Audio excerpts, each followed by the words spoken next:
औरत ने अपने बॉयफ्रेंड के साथ वाली सारी फोटोज काट दी और बड़ी ही बेपरवाही से वो जेड वाला ब्रेसलेट उतार दिया जो उसने गिफ्ट किया था। उसने उसके दिए हुए सारे गिफ्ट्स इकट्ठा किए और अपने असिस्टेंट को दे दिए। उसी दिन उसने वहां से जाने का फैसला किया जिस दिन उसका बॉयफ्रेंड उस लालची लड़की से सगाई करने वाला था, पीछे छोड़ते हुए वो घर जिसमें वो 7 साल से रह रही थी। जब बॉयफ्रेंड ने उस लड़की के कानों में वही इयररिंग्स देखे जो उसने सबसे पहले अपनी गर्लफ्रेंड को गिफ्ट किए थे, तभी उसे रियलाइज हुआ कि उसने कुछ इतना वैल्यूएबल किसी और को दे दिया और पहली बार उसे हल्का सा डर लगा। वो भागता हुआ उस लड़की के घर पहुंचा, लेकिन वहां की खाली रूम और टेबल पर रखी कटी हुई फोटोज देखकर उसे फाइनली समझ आया कि वो उसे छोड़ चुकी है, लेकिन अब बहुत देर हो चुकी थी। पुराने दिन याद आने लगे। याद आया कैसे उसे पहली नजर में उससे प्यार हो गया था, कैसे उसे उसकी सादगी और उसका नेचुरल ग्लो पसंद आया था। उसने पूरी ताकत से उसे पाना शुरू किया, वादा किया कि वो हमेशा उसका ख्याल रखेगा और वो लड़की उसके वादों में खोकर खुद को पूरी तरह से उसके हवाले कर बैठी, बस ये यकीन दिलाने के लिए कि सब ठीक रहेगा। उसने उसे एक ट्रेजर बॉक्स दिया और कहा कि जब ये बॉक्स पूरी तरह से ज्वेलरी से भर जाएगा तब वो शादी करेगा। और ऐसे ही 7 साल गुजर गए। बॉक्स धीरे धीरे भरता गया। फिर एक दिन लड़के ने उसे कॉल किया और कहा कि वो अब शादी करना चाहता है। लड़की बहुत एक्साइटेड हुई और दौड़ते हुए उससे मिलने गई। 7 साल बाद फाइनली वो वर्ड सुनने को मिले थे, लेकिन जब पहुंची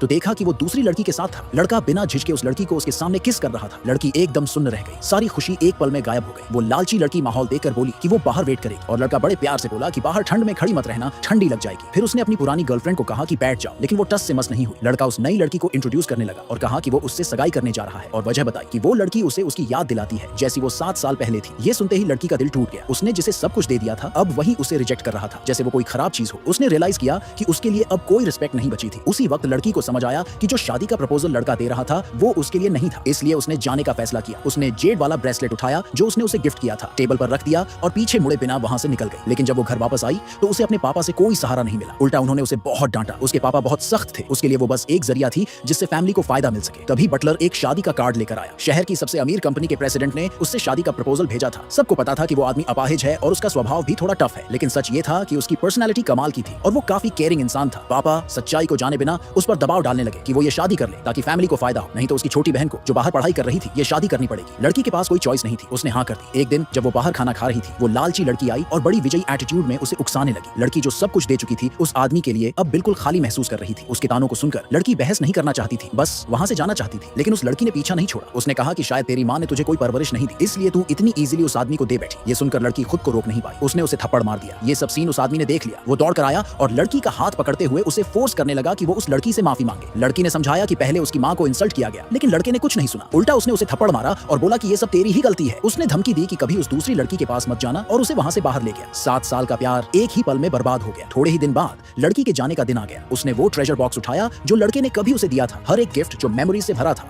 उसे ध्यान से रखा और अपने असिस्टेंट को दे दिया ताकि वो लड़के को लौटा दे। फिर बिना रुके वो उस कार में बैठ गई जो उसे उस अमीर आदमी के घर ले जा रही थी। उधर लड़का अब भी उस लालची लड़की की बाहों में था।